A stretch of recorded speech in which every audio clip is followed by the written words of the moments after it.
Hello बच्चों, आज हम लोग शुरू करने जा रहे हैं हमारा जो चैप्टर 3 है उसके एक्सरसाइज 3.2 के फुल इंट्रोडक्शन के बारे में। हमने ऑलरेडी 3.1 के इंट्रो के साथ साथ सभी क्वेश्चंस को सॉल्व कर लिया है। तो अगर अभी तक आपने 3.1 का जो इंट्रो है, बेसिकली मैं उसके बारे में बोल रहा हूँ, वो अगर नहीं देखा है तो जाकर आप पहले उस वीडियो को देखिए। वहाँ पर लीनियर इक्वेशन से जुड़ी हुई सभी बेसिक से बेसिक चीज़ों को आपको एक्सप्लेन कर दिया गया। इसमें हम लोग क्या करने वाले हैं, हमारा जो 3.2 है उसमें हम एक ये मेथड पढ़ने वाले, ग्राफिकल मेथड ऑफ सॉल्यूशन। आपको बताया गया था 3.1 में कि लीनियर इक्वेशन इन 2 वेरिएबल्स में आप बहुत सारे मेथड का यूज़ करने वाले हैं एक्सरसाइज दर एक्सरसाइज, यानी जैसे जैसे आगे एक्सरसाइज हम लोग बढ़ेंगे बहुत सारे मेथड्स का यूज़ करेंगे। ठीक है, तो उसमें जो सबसे पहला मेथड होता है वो ज्योमेट्रिकल मेथड होता है और उसमें हम लोग ग्राफिकल मेथड पढ़ते हैं। ठीक है, इसके बाद का जो मेथड होगा वो आपको अलजेब्राइक मेथड होगा, जो फर्दर आगे 3.3 से हम आगे प्रोसीड करें। फिलहाल हम ग्राफिकल मेथड के बारे में जानेंगे इस इंट्रो वाले वीडियो में।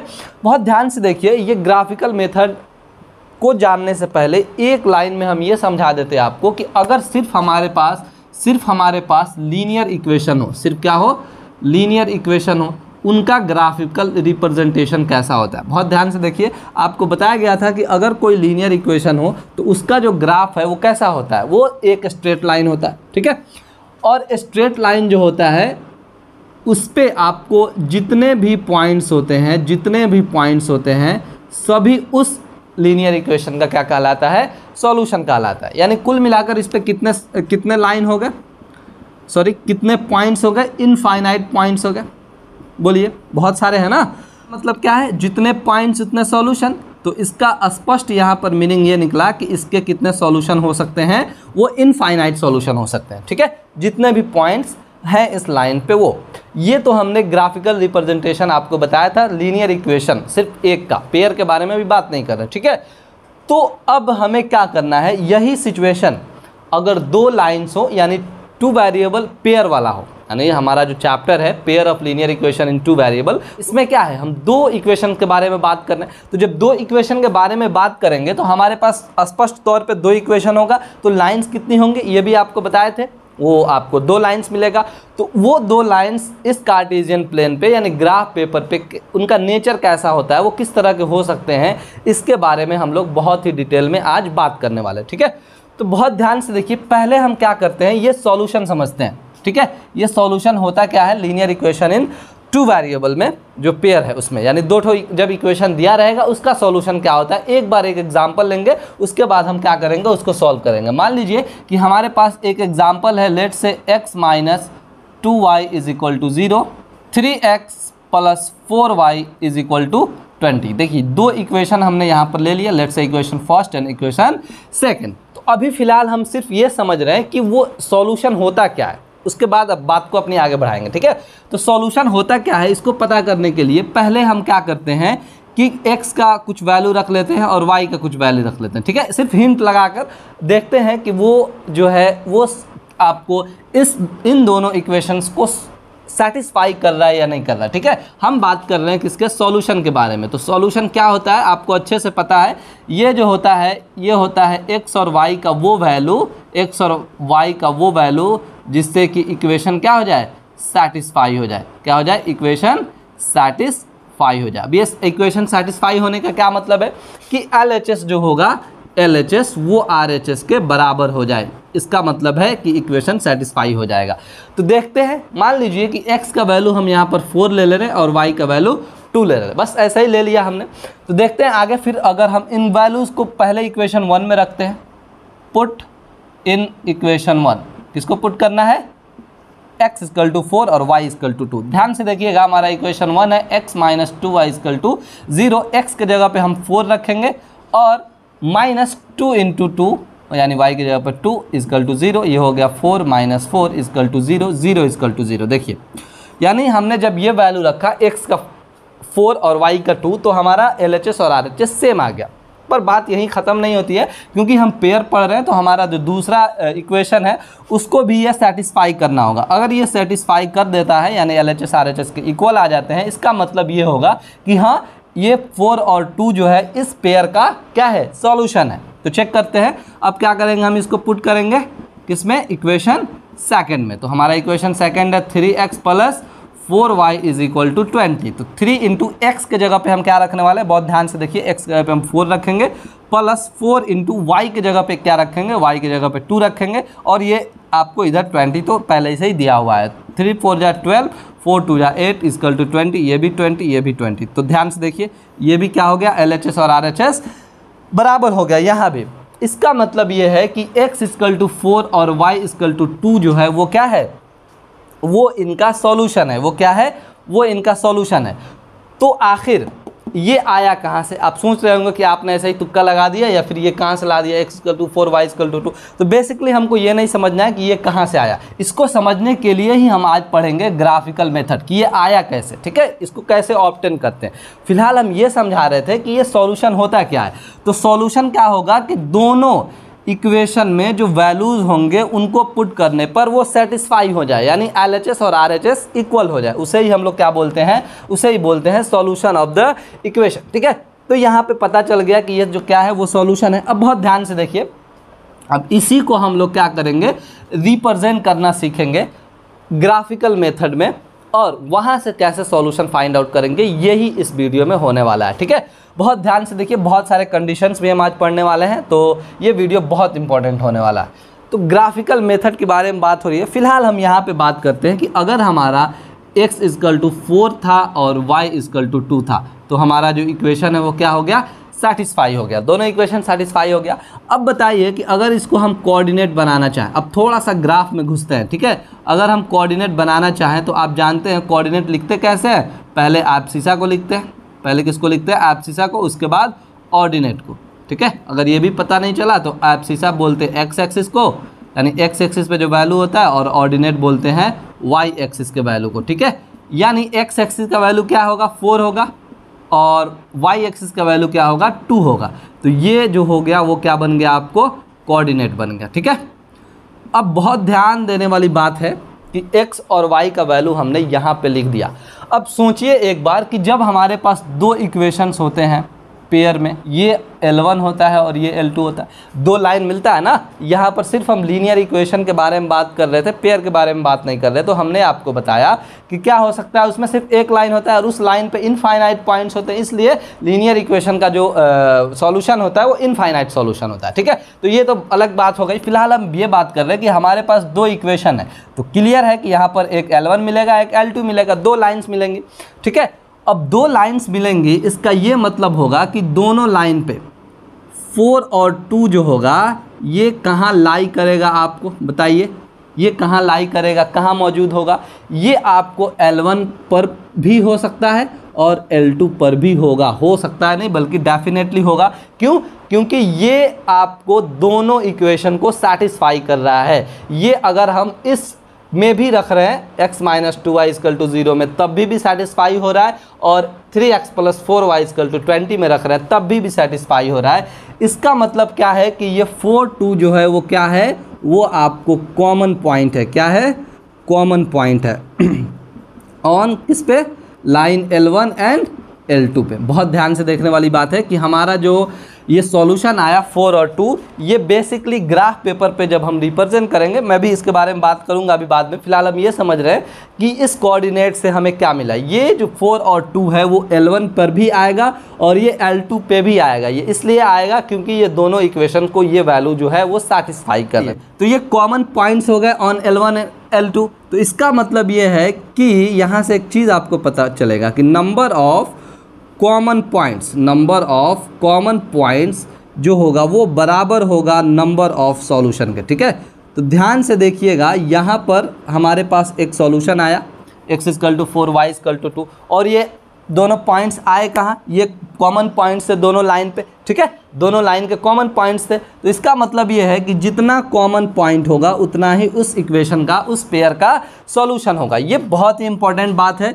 इसी बात को लेकर हम आज अपनी बात को आगे बढ़ाएंगे कि नंबर ऑफ कॉमन पॉइंट्स जितने होते हैं उतना ही उस पेयर के सॉल्यूशन होते हैं। क्लियर है? यहाँ तक बात आई समझ में? ये इंपॉर्टेंट नहीं था, ये सिर्फ हम आपको बताने के लिए इसको हमने खींच दिया था शुरू में।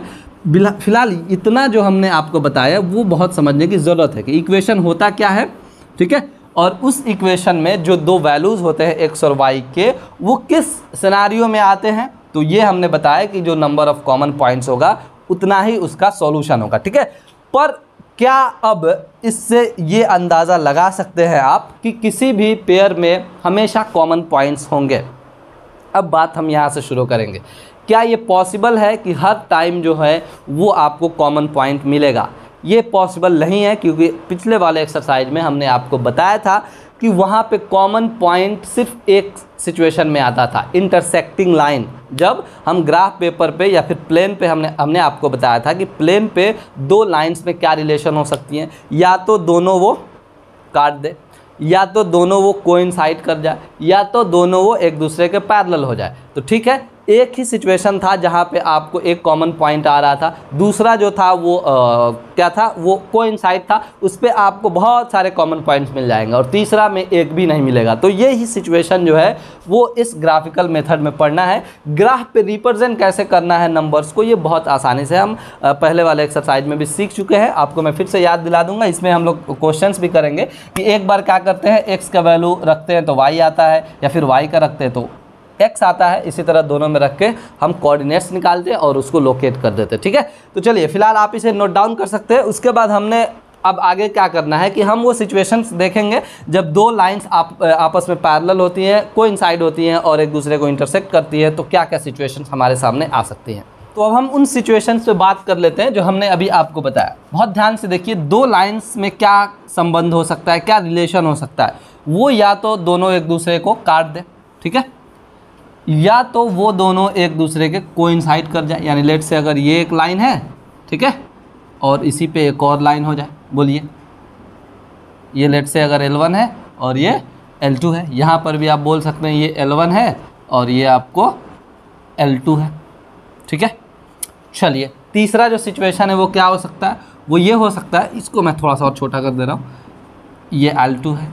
तीसरा सिचुएशन जो है वो क्या हो सकता है कि दोनों लाइन आपस में पैरेलल हो। लेट से ये L1 इक्वेशन के लिए है और ये L2 यानी सेकेंड इक्वेशन के लिए।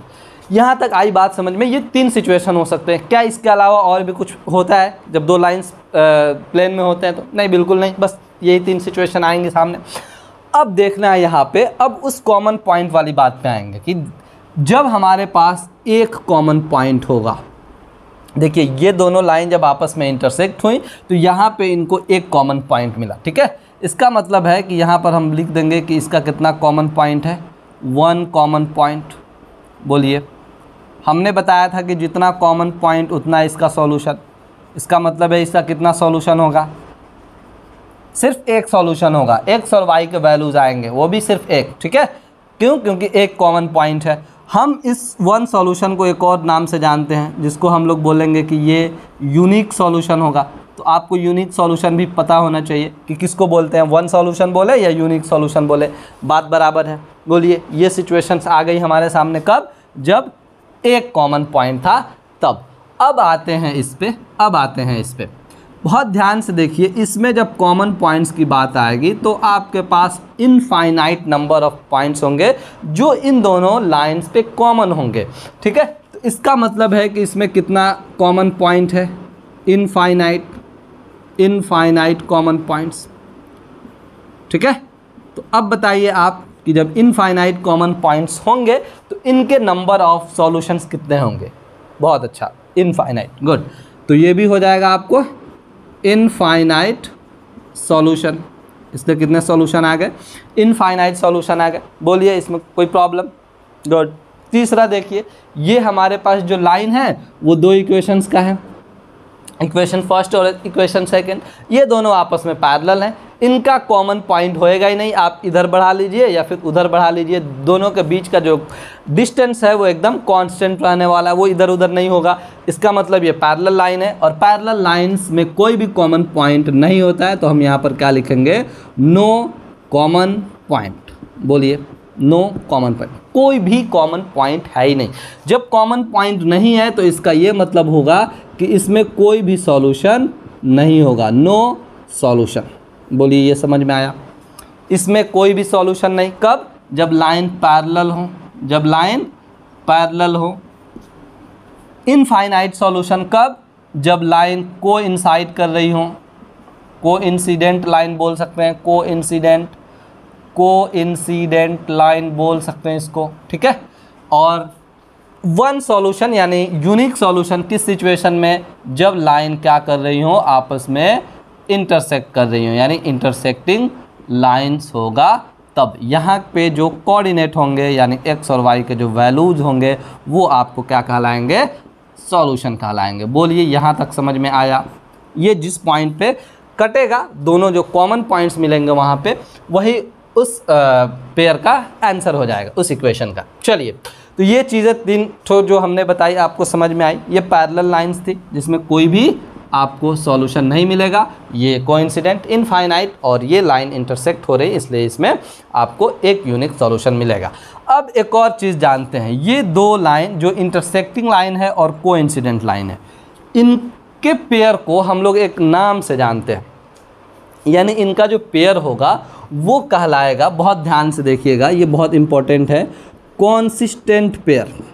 ठीक है, consistent pair of linear equation in two variable, यानी किनके किनके, इंटरसेक्टिंग लाइंस और कोइंसिडेंट लाइंस जो भी होंगे वो कहलाएंगे कि किसके पेयर के हैं, कॉन्सिस्टेंट पेयर के हैं। ठीक है, और जिसमें कोई सॉल्यूशन नहीं होगा यानी जो पैरेलल लाइन है उसको बोलेंगे ये क्या है, इनकॉन्सिस्टेंट है। ठीक है, वो क्या है, इनकॉन्सिस्टेंट पेयर है। ठीक, समझ में आ गया, बहुत अच्छे समझ में आ गया होगा। इंटरसेक्टिंग लाइन, कोइंसिडेंट लाइन और पैरेलल लाइंस, ये तीन सिनारियो आ सकता है हमारे सामने अपने ग्राफ पेपर पे। तो बस ये हम लोग ग्राफ पेपर खींचेंगे, अगर इंटरसेक्ट हो जा रहा है तो दैट मीन्स कि यूनिक सॉल्यूशन मिल जाएगा, एक सॉल्यूशन हो जाएगा। अगर एक दूसरे पे ओवरलैप कर जा रहा है यानी कोइंसाइड कर जा रहा है, उसका मतलब है कि बहुत सारा सॉल्यूशन होगा। जब बहुत सारा सॉल्यूशन होगा तो उसको हम नहीं निकालेंगे। ठीक है, आप कितना निकालिएगा तो निकालने की बात नहीं है, सिर्फ हमें बता देना है कि इसके इनफाइनाइट सॉल्यूशन है, उसमें निकालने की बात नहीं है। सिर्फ एक ही सिचुएशन में आपको फाइंड आउट करना है, वो भी कौन सा, जब लाइन्स इंटरसेक्ट हों। ठीक है, तभी पैरेलल लाइंस में तो होगा ही नहीं, तो आप निकालेंगे कैसे। तो ये तीन सिचुएशंस हो सकती है। अब हमारा काम होगा कि तीनों सिचुएशन पे एक एक एग्जाम्पल लें।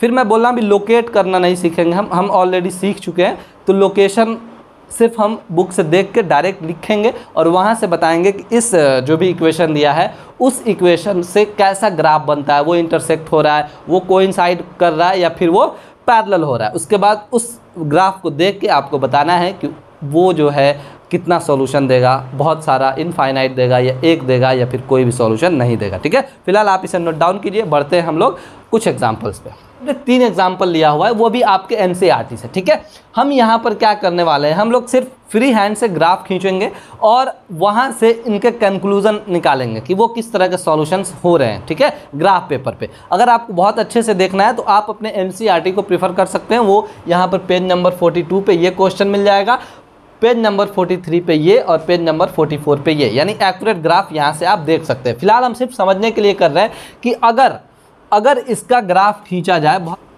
ये आपका होता है वाई एक्सिस और ये हमारा होता है एक्स एक्सिस। ठीक है, तो इनका ग्राफ आप बहुत अच्छे से, आपको पता है कि इसको हम लोग कैसे खींचते हैं। ठीक है, वैसे मैं इसके बाद जो एक एग्जांपल करूंगा उसमें आपको फिर से याद दिलाऊंगा कि कैसे x के वैल्यू को रख के y निकालते हैं या फिर y के वैल्यू को रख के x निकालते हैं। फिलहाल हमारा काम ये है कि अगर इस क्वेश्चन का ग्राफ खींचा जाए तो बहुत ध्यान से देखिएगा वो कैसा आएगा।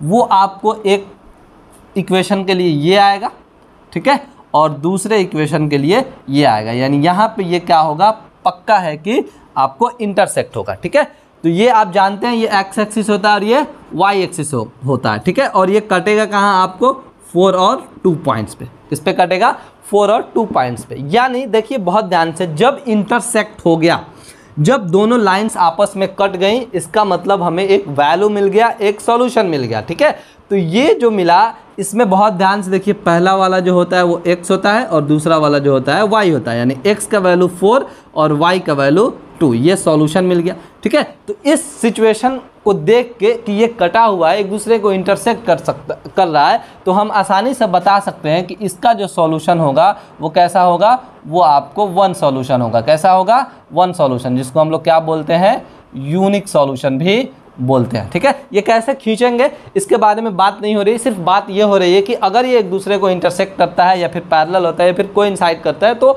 वो उसका मीनिंग क्या होता है, ये हम लोग ग्राफ पे समझने की कोशिश कर रहे हैं। ठीक है, चलिए ये समझ में आ गया, ये इंटरसेक्टिंग था। यहाँ पे कॉमन पॉइंट मिल गया हमको, क्या मिल गया, एक कॉमन पॉइंट मिल गया, इसलिए यहाँ पर इसका वैल्यू निकल के सामने आ गया और वो जब सामने आया तो जब इसको हम लोग क्या बोलेंगे कि इसका 1 सॉल्यूशन होगा। बोलिए इसका कितना सॉल्यूशन होगा? 1 सॉल्यूशन होगा। बोलिए यहाँ तक समझ में आया? इसमें कोई दिक्कत नहीं। अब दूसरे वाले क्वेश्चन की तरफ बढ़ते हैं। दूसरे वाले क्वेश्चन को जब हम लोग ग्राफ पेपर पे रिप्रेजेंट करेंगे, देखिए ध्यान से, जब हम लोग इसको ग्राफ पेपर पे रिप्रेजेंट करेंगे, ठीक, ये हमारा क्या होगा? ये हमारा एक्स एक्सिस होगा और ये हमारा वाई एक्सिस होगा। ये तो जानते हैं आप, ओरिजिन बोलते हैं इसको।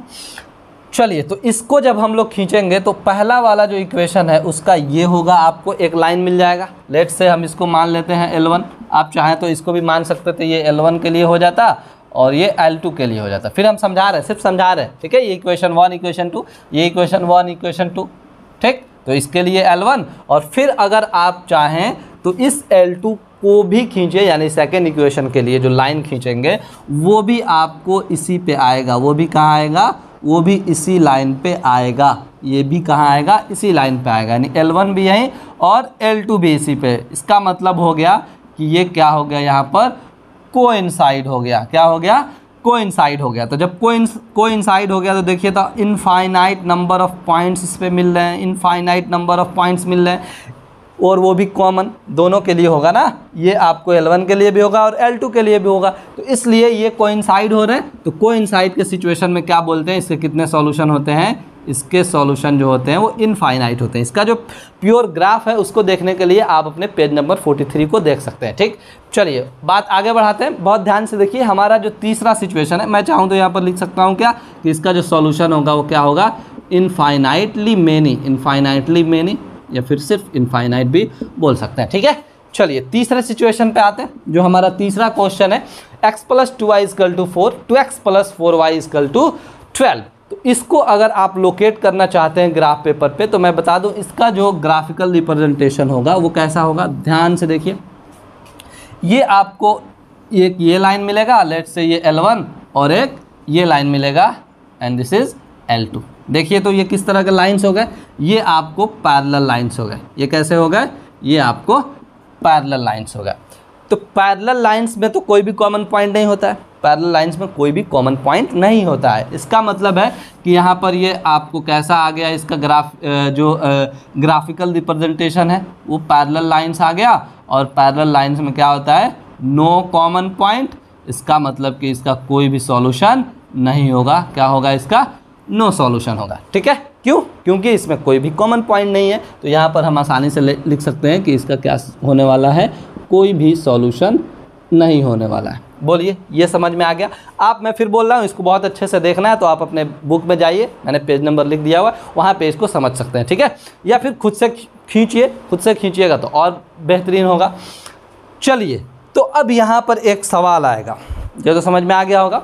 यहाँ पे सवाल आएगा कि सिर्फ हमको ये पता करने के लिए कि ये लाइन कोइंसाइड हो रही हैं, इंटरसेक्ट हो रही हैं, या फिर पैरेलल हो रही हैं, तो क्या हमको पहले पॉइंट्स निकालना होगा, उसके कोऑर्डिनेट्स फाइंड आउट करने होंगे, उसके बाद ये खींचेंगे। ऐसा ही रूल है ना, ऐसा थोड़ी है कि ऐसा खींच दिए। तो हमने आपको बताने के लिए किया। रूल ये है कि पहले x का वैल्यू रखिए, कुछ y आएगा, y का वैल्यू रखिए, कुछ आएगा, कम से कम 2 पॉइंट्स मिलने चाहिए दोनों इक्वेशन में। उसके बाद ग्राफ खींचिए, उस पर फिर जो भी पॉइंट्स जो हमको मिले हैं, जो कोऑर्डिनेट्स मिले हैं, उसको लोकेट कीजिए। लोकेट करने के बाद आपको पता चलेगा कि वो 2 लाइन्स का नेचर कैसा है, वो आपको कट रहा है, इंटरसेक्ट हो रहा है, या वो कोइंसाइड कर रहा है, या फिर पैरेलल हो रहा है। उसके बाद आप बता सकते हैं कि अगर कट रहा है तो ठीक है, इसका एक सॉल्यूशन है, अगर कोइंसाइड कर रहा है तो इनफाइनाइटली मैनी सॉल्यूशन है, अगर नहीं कट रहा है, पैरेलल हो जा रहा है, तो उसका कोई भी सॉल्यूशन नहीं है। तो इसमें बहुत लंबा प्रोसेस लगेगा, बोलिए लगेगा। लेकिन यहाँ पर एक रूल है, एक ऐसा रूल है, एक ऐसा मेथड है जिसमें आप सिर्फ पेयर ऑफ लीनियर इक्वेशन को देखते ही बता सकते हैं। एकदम देखते ही, शुरू में तो 1-2 काम करना पड़ेगा, लेकिन उसके बाद देखते ही बता सकते हैं कि उसका नेचर क्या है। वो आपको कोइंसिडेंट है, वो आपको किस तरह का लाइन है, पैरेलल लाइन है, वो आपको इंटरसेक्टिंग लाइन है, सिर्फ चुटकी बजा के देखते ही आप बता सकते हैं। तो वो मेथड क्या होता है, अब हम लोग उस पर बात करेंगे। फिलहाल आप इसे नोट डाउन कर सकते हैं। करते हैं, बहुत ध्यान से देखिए कि कैसे हम बिना ग्राफ खींचे कुछ ही सेकंड्स में ये पता कर सकते हैं कि जो दिया हुआ इक्वेशन है, pair of linear equation in two variable है, उसके क्या सॉल्यूशंस हो सकते हैं। ठीक है, अभी तो मैंने यहाँ पर लिखा हुआ है, वो किस बेस पे लिखा, जब हमने ग्राफ खींचा हुआ था तब, लेकिन कुछ देर में हम इसको मिटाएंगे भी और यहाँ सिर्फ आपको पता चलेगा कुछ ही क्षणों में। देखिए बहुत ध्यान से, इसमें करने क्या वाले हैं, बहुत ध्यान से देखिए। हमारे पास जो पेयर होते हैं लीनियर इक्वेशन के, वो कैसे होते हैं, वो आपको a1x plus b1y plus c1 is equal to 0, ये फर्स्ट इक्वेशन होता है। उसके बाद सेकेंड इक्वेशन होता है a2x plus b2y plus c2 is equal to 0। इसमें जो भी कंडीशंस है वो आप जानते हैं, अच्छे से जानते हैं कि a1 b1 c1 क्या हो सकता है, a2 b2 c2 क्या हो सकता है। At the same time a1 का स्क्वायर b1 का स्क्वायर, दोनों का सम जो है 0 का बराबर नहीं हो सकता। ठीक है, यानी ऐसे a1 square plus b1 square is not equal to 0, ये भी आप अच्छे से जानते हैं। फिलहाल बात इस पे नहीं हो रही है, बात इस पे हो रही है कि अब आगे क्या करेंगे। दो तो इक्वेशन दिया होगा, उनको स्टैंडर्ड फॉर्म में लिखेंगे, सबसे पहला काम जो होगा हमारा वही होगा। उसके बाद हम कोएफिशिएंट पता करेंगे, बहुत ध्यान से देखिए, coefficients of x and y, दोनों में कॉरेस्पॉन्डिंग, दोनों में x का जो कोएफिशिएंट है वो क्या है, बहुत ध्यान से देखिए, x का जो कोएफिशिएंट है वो क्या है, a1 है। इस x का यानी ये L1 के लिए हो रहा है और ये L2 के लिए हो रहा है, या फिर इक्वेशन 1 या इक्वेशन 2 ऐसे भी कर सकते हैं। इस x का जो कोएफिशिएंट है वो क्या है, a2 है। इस y का कोएफिशिएंट जो है वो क्या है, बहुत ध्यान से देखिए, b1 है। और इस y का जो कोएफिशिएंट है वो क्या है, वो b2 है। और इस कांस्टेंट टर्म को हम अगर रखेंगे, यानी हमारा जो कांस्टेंट टर्म है वो क्या है, बहुत ध्यान से देखिए, ये आपको c1 है और इसका जो कांस्टेंट टर्म है वो क्या है, वो आपको c2 है। ये जो मेथड होता है जो हम इसका यूज़ करने वाले हैं, इसको आसानी से एक नाम दे सकते हैं, कंपेयरिंग रेशियोज। रेशियो को कंपेयर करना है, वो भी किन के, एक्स वाई और कांस्टेंट टर्म के, दोनों में जो रेशियो बनेंगे उनको कंपेयर करना है। बहुत ध्यान से सुनिएगा आप। अब आगे क्या होगा, अब एक बार बहुत ध्यान से, a1 और a2 का रेशियो, यानी a1 by a2, b1 by b2, c1 by c2। ठीक है, पहले सिचुएशन में आते हैं। पहला सिचुएशन बहुत ध्यान से सुनिएगा, अगर a1 बाई a2 यानी ये रेशियो जो है इसके रेशियो के बराबर नहीं आए, हो सकता है ये कुछ अलग आए और ये अलग आए, तो इसकी ज़रूरत नहीं है हमें। हम क्या करेंगे, डायरेक्ट बोल देंगे कि ये जो होने वाला है हमारा, इसका जो सॉल्यूशन होने वाला है वो क्या होने वाला है, 1 सॉल्यूशन होगा। इसका मतलब यूनिक सॉल्यूशन होगा, इसका मतलब x और y का वैल्यू जो है वो आएगा। देखिए सिर्फ इतना ही करना है आपको, a1 a2 पहचानना है, मैं बताऊंगा कैसे करना है और पता चल जाएगा कि वो कैसा है। वो उतना लंबा चौड़ा ग्राफ खींचने की कोई ज़रूरत नहीं है। ठीक है, दूसरे में आते हैं। दूसरा जो है हमारा, अगर a1 by a2 is equal to b1 by b2 is equal to c1 by c2, इसमें तो सिर्फ 2 ही से काम चल गया, लेकिन इसमें तीनों लेके चलना होगा। ठीक है, अगर तीनों का रेशियो बराबर है, देखिए इक्वल है, तो तीनों का रेशियो इक्वल होने का मतलब होता है कि इसमें इनफाइनाइटली सॉल्यूशन होते हैं, infinitely many solution, infinitely many solution. ठीक है, चलिए आगे बढ़ते हैं। तीसरे सिचुएशन में आते हैं। अगर हमारे पास a1 by a2 is equal to b1 by b2 is not equal to c1 by c2 हो, यानी दो बराबर हो, पहले दो वाले जो x और y के कोएफिशिएंट हो, कॉरेस्पॉन्डिंग कोएफिशिएंट्स, वो अगर बराबर हो और तीसरा जो है वो बराबर नहीं हो, इसका मतलब होता है कि इसमें ये नो सॉल्यूशन होते हैं। कैसे सॉल्यूशन होते हैं, नो सॉल्यूशन, यानी इसके सॉल्यूशंस हम फाइंड आउट कर ही नहीं सकते हैं। बोलिए इतना समझ में आया। अब बताइए, अब यहाँ से बहुत सारी चीज़ें पता चल जाएंगी, बहुत सारी चीज़ें जो हमने पहले पढ़ा हुआ है, अभी आपको बताया हुआ है हमने। ठीक है, सबसे पहले ये कि अगर ये 1 सॉल्यूशन है तो इसका ग्राफिकल रिप्रेजेंटेशन कैसा होगा, बताइए, इंटरसेक्टिंग लाइन होगा, पक्का ना, क्या होगा, इंटरसेक्टिंग लाइन होगा। ठीक है, और उसके बाद ये क्या होगा, ध्यान से बताइए, इसमें कितने कॉमन पॉइंट्स होंगे, एक कॉमन पॉइंट जो हमने लिखा हुआ है कि वन सॉल्यूशन होगा। और ये कॉन्सिस्टेंट होगा कि इनकॉन्सिस्टेंट? बिल्कुल ये कॉन्सिस्टेंट होगा।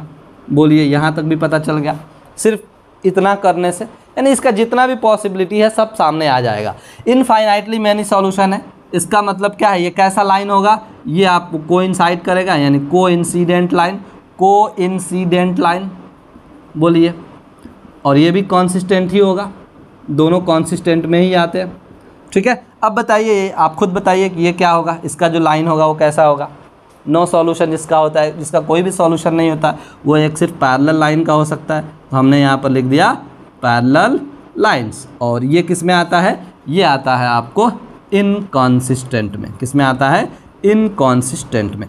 तो ये वाला जो हमने काम कर दिया, ये वाला, ये बहुत इंपॉर्टेंट है। इसमें बहुत सारे क्वेश्चंस आपके पूछे जा सकते हैं, बहुत सारे। ठीक है, ऑब्जेक्टिव में बहुत सारे। चलिए, इसको आप नोट कर सकते हैं। अब हम लोग क्या करेंगे, ऊपर जो हमने 3 तरह के इक्वेशंस लिखे हुए हैं, जो पेयर है, ये पहला, ये दूसरा, ये तीसरा। अब ये भले ही पहले हमको पता है किस मेथड से ये पता चला था, ग्राफिकल मेथड से, लेकिन ये जो कंपेयरिंग रेशियो हम कर रहे हैं, इस मेथड से भी हम लोग इसको बहुत ही ईजिली बता सकते हैं। तो अभी हम क्या करेंगे, अभी आप इसको नोट कीजिए, हम इसको रफ करेंगे और साथ में इसको भी रफ करेंगे। देखिए, अब हम लोगों को कुछ भी नहीं पता है कि इसका जो सॉल्यूशन होता है वो कैसा होता है, इसलिए हमने इसको क्या कर दिया, इसको रफ कर दिया। अब इसको इस मेथड से क्या करने वाले हैं, हम इस मेथड से फाइंड आउट करने वाले हैं। ठीक है, फिलहाल जगह नहीं है, आप इसको क्या कर सकते हैं, नोट कीजिए, उसके बाद बढ़ते आगे। देखिए, हमारे पास ये पहला वाला क्वेश्चन है। इसको पहले क्या करेंगे, किसी भी क्वेश्चन को, यानी जो पेयर दिए होंगे इक्वेशंस को, उसको उसके स्टैंडर्ड फॉर्म में लिखेंगे। ठीक है, पहला काम ये है। यानी हम इसको चाहें तो लिख सकते हैं, बहुत ध्यान से देखिएगा, अगर हम लोग चाहें तो इसको लिख सकते हैं x माइनस 2y और माइनस 0 इजकल टू 0 या प्लस 0, कोई फ़र्क नहीं पड़ता। ठीक है, बहुत ध्यान से देखिए, इसको हम लोग लिख सकते हैं 3x प्लस 4y और ये माइनस 20 इज इक्वल टू 0।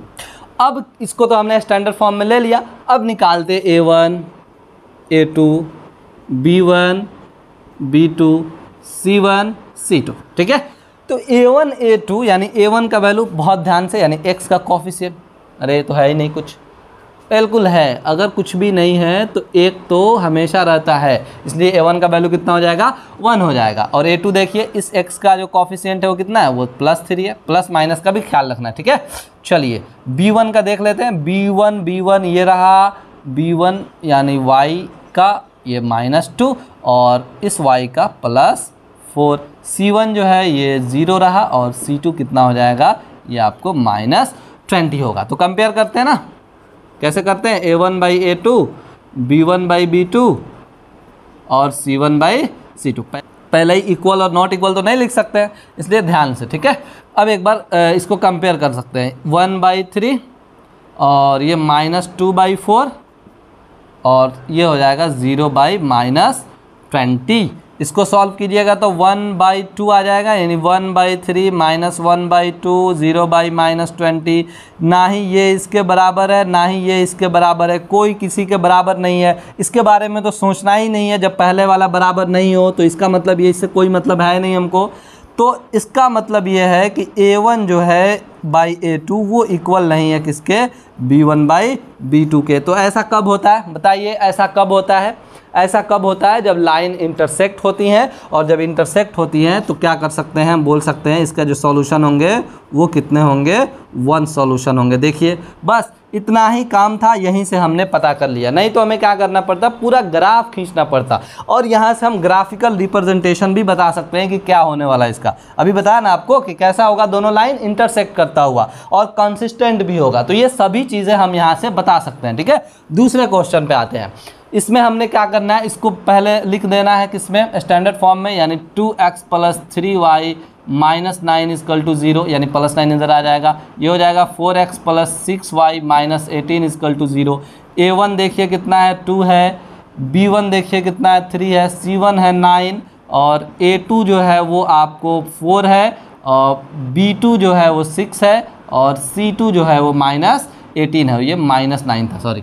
चलिए कंपेयर कर लेते हैं, a1 by a2, b1 by b2, c1 by c2, यानी 2/4, 3/6 -9/-18। 18। ध्यान से देखिएगा 1/2 1/2 माइनस माइनस प्लस 1/2 सब आ गया 1/2। तो क्या 1/2 1/2 1/2 सब बराबर है? या बिल्कुल, ये तीनों जो है आपस में इक्वल है। इसका क्या मतलब है कि जब तीनों इक्वल होते हैं, तो हमने यहाँ भी लिखा हुआ है, जब तीनों इक्वल होते हैं तो क्या कहलाते हैं? वो इनफाइनाइट होते हैं। क्या उनका सॉल्यूशन इनफाइनाइट होते हैं? तो हम बोल सकते हैं कि जो सॉल्यूशन होगा वो क्या होगा?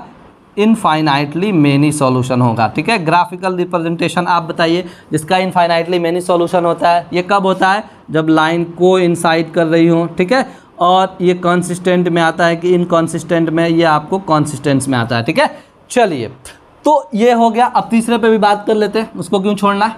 ओके, तीसरे पे भी बात कर लेते हैं।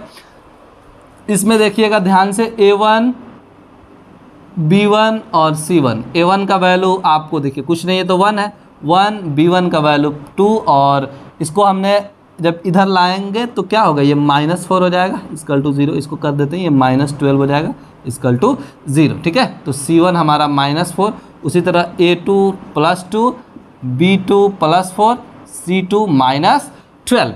एक बार कंपेयर कर लेते हैं। ये हो जाएगा 1/2, ये हो जाएगा 2/4, ये हो जाएगा -4/-12, ये हो जाएगा 1/2, ये माइनस माइनस प्लस 1/3। देखिए बहुत ध्यान से 1/2 इक्वल है, ठीक है 1/2 के, लेकिन ये बराबर नहीं है किसके? 1/3 के। इसका क्या मतलब हुआ कि आपको A1/A2 ठीक है बराबर है B1/B2 के, लेकिन ये बराबर नहीं है, यानी इक्वल नहीं है किसके?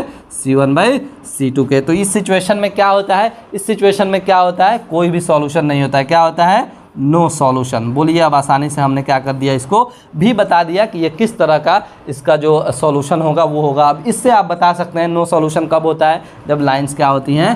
पैरेलल होती हैं। और जब लाइंस पैरेलल होती हैं तो किस तरह के पेयर कहलाते हैं? वो इनकंसिस्टेंट पेयर कहलाते हैं। कैसे, किस तरह कहलाएंगे? इनकंसिस्टेंट। ठीक है, ये कंसिस्टेंट, ये भी कंसिस्टेंट था, और ये इंटरसेक्टिंग लाइन था। तो देखिए ये कंपेयरिंग रेशियो से कितना फ़ायदा है, बस कुछ ही सेकंड्स में आप बता सकते हैं। भले ही हम ये इतना लिख रहे हैं, ठीक है, ये आपको समझाने के लिए लिख रहे हैं, लेकिन जब आप सॉल्व करने लगिएगा तो लिखने की कोई ज़रूरत नहीं है, डायरेक्ट आप रेशियो लिख सकते हैं, और उस रेशियो से आप बता सकते हैं कि उस pair of linear equation in 2 variable का नेचर कैसा है। ठीक है, आई होप आपको ये समझ में आ गया होगा बहुत अच्छे से। अब यहाँ पर जो हमने जो मिटाया था, अब प्राउडली हम लिख सकते हैं वो ग्राफिकल रिप्रेजेंटेशन से नहीं, बल्कि इस रिप्रेजेंटेशन से कि इसका जो है वो 1 सॉल्यूशन है। ठीक है, जो मिटाया था वही लिख रहा है ना, और इसका जो है कितना है, यहाँ पर हमने इनफाइनाइटली लिखा था, इनफाइनाइट सॉल्यूशन, और इसका जो है कोई भी सॉल्यूशन नहीं है। आप देख सकते हैं वीडियो को बैक करके हमने ऐसा ही लिखा था, फिर लिख दिया, लेकिन इस बार हमारा मेथड जो है वो चेंज हो गया। ठीक, आप इसे नोट करिए। एक एग्जाम्पल करेंगे जिसमें हम रियल में सीखेंगे, फिर से मैं याद दिला दूंगा आपको कि पॉइंट्स को हम लोग लोकेट कैसे करते हैं ग्राफ पेपर पे, इसके बारे में। चलिए अब एक एग्जाम्पल करते हैं। एग्जाम्पल 4 है एनसीईआरटी का। Check graphically whether the pair of equations x + 3y = 6 and 2x - 3y = 12 is consistent, if so solve them graphically. क्या बोल रहा है कि यहाँ पे 2 ठो आपको लीनियर इक्वेशन इन 2 वेरिएबल्स दिए हुए हैं, हमें पता करना है कि ये कंसिस्टेंट है कि नहीं।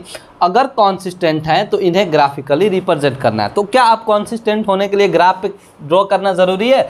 बिल्कुल ज़रूरी नहीं। अब हमारा काम क्या है? अब हमारा काम सिर्फ ये है कि हम इसको कंपेयर करेंगे इनका रेशियो, और पता कर लेंगे कि ये कंसिस्टेंट है या नहीं है। अगर कंसिस्टेंट है तो उसको ग्राफिकली रिप्रेजेंट करना है, यानी सॉल्व भी करना है, ये याद रहे।